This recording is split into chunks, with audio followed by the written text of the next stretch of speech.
Hi, welcome to a new video. Here I'm just trying to charge this 12 volt 9 ampere battery with the help of this small adapter. As you can see, it's a 12 volt 1.5 ampere adapter. With this, it's not easy to charge a 12 volt 9 ampere battery. This is the one. It's a lead acid battery used in bikes. Okay. Before that, I am using a board called buck boost converter. Actually, using this board, I am trying to charge this one.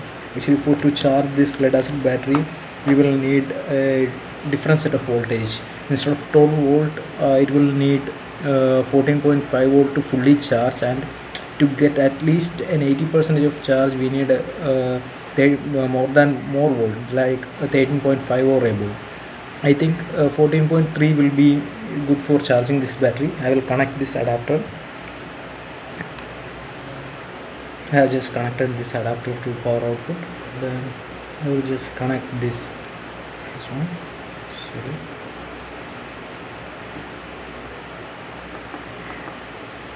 I think it's not working. There may be some issue with power switch. I will check. There's a loose contact on the switch. I think I will change to a different socket. Now I have changed the socket. Right now I have turned off the power output. You can turn on or off. You can see the green LED will be turning on when it's turned on. You can adjust the volt. Just a second, I will take a small screwdriver.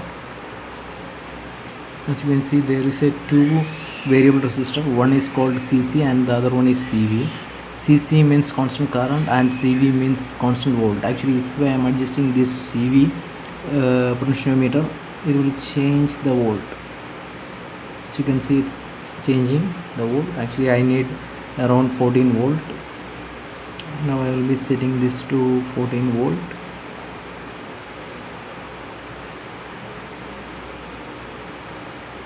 You can see, yeah, for setting ampere we just need to connect to a load, or we just need to short the output terminals.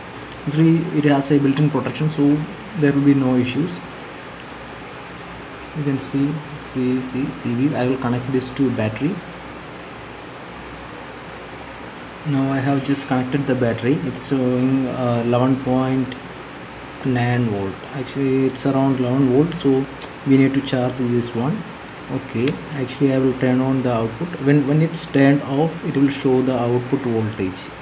Right now the output voltage of battery is 11 volt. When I am turning on, it will try to charge the battery. Now I have turned on. You can see the green one is green light is coming, and also it will show the ampere on the bottom side. It's taking around 1.5 ampere. If we need, we can just change the ampere to a low. Actually, you can see now I'm changing this ampere to 1.3. yeah, now it's taking only 1.17.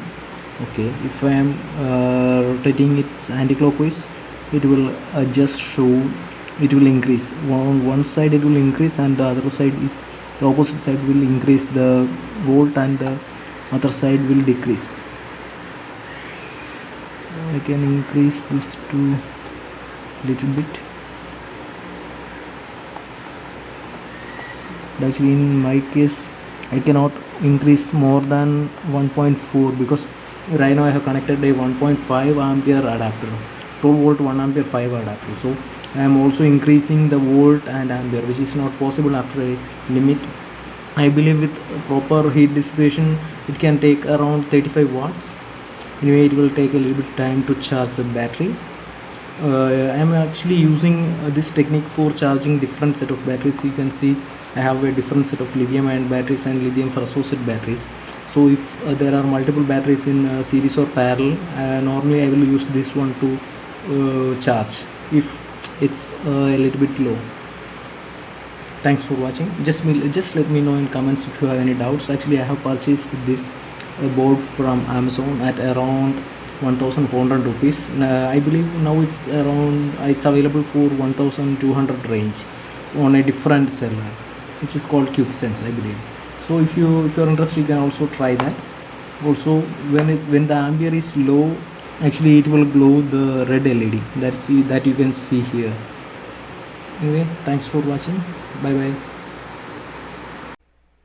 Now I will also show the details of board in Amazon site. This is the purchased item. Actually, you can see there is a one more low cost option. Actually, at that time that is not available. You can see this one. Uh, it's around 9,000 rupees. The other one cost around 1,200 rupees. Actually, both are the same. I believe. Expect the change in seller. Both are the same. You can purchase any one of them. I will go through the additional details. You can see the board. Then actually we have to provide input at this side, positive and negative. We can also solder the input and output using these provided place. Actually you can see the current adjustment and voltage adjustment. These are the two variable resistors that I have talked on the video. Actually you can see the LEDs. This one is the green LED that will show the output, and this one is the red LED that will also indicate when we are using the maximum current, actually the constant current indicator. Then also you can see in, out and on off buttons. The short press on this one will show the input and output. Actually we can switch between that. Actually long press on this will also help us to switch the current. Okay, then also we can on or off the default option. Actually when we press hold, we can uh, change the default option. When there is a power, we need to keep it turned on or off. Then I will go to the next image. Actually here you can see the different options. Input voltage and current is showing here. Here it's showing output voltage and current, and also it's showing in watts. We can also see in watts if needed. Then also the default options can also be seen here. Okay. Actually this is a specification of this board. Actually this board can convert, this will work on 5.5 volt up to 30 volt. We can convert this 5.5 volt to reduce that to 0.5 volt, or we can that increase that to 30 volt. Maximum we can take 4 ampere, but it's limited to 35 watt, based on the cooling heatsink provided by them. If we are providing additional heat dissipation options like external fan or something like that, they are saying that it can reach up to 50 watt, but I believe taking more than 30 watt, it's not good. Even with 2 ampere, it's getting a little bit hot. Then also the display options and all these things. Actually how accurate the display is regarding showing volt and all these things. Then voltage, frequency and all these things. Then I think they are also showing one more option, which is for how we can utilize this item. Right now they are showing it's to power drive the LEDs. We can also use this for connecting other loads. Like right now I am using that for charging different type of batteries, just like lithium ion batteries and lithium phosphate batteries. Sometimes I am also using this for charging my bike batteries. Also we can also you connect this to a solar panel, and we can also do something like that. I am also trying to do something like that. Let me know in comments if you need more details about that. Anyway, thanks for watching the video. If you have any doubts, just let me know in comments. Thanks.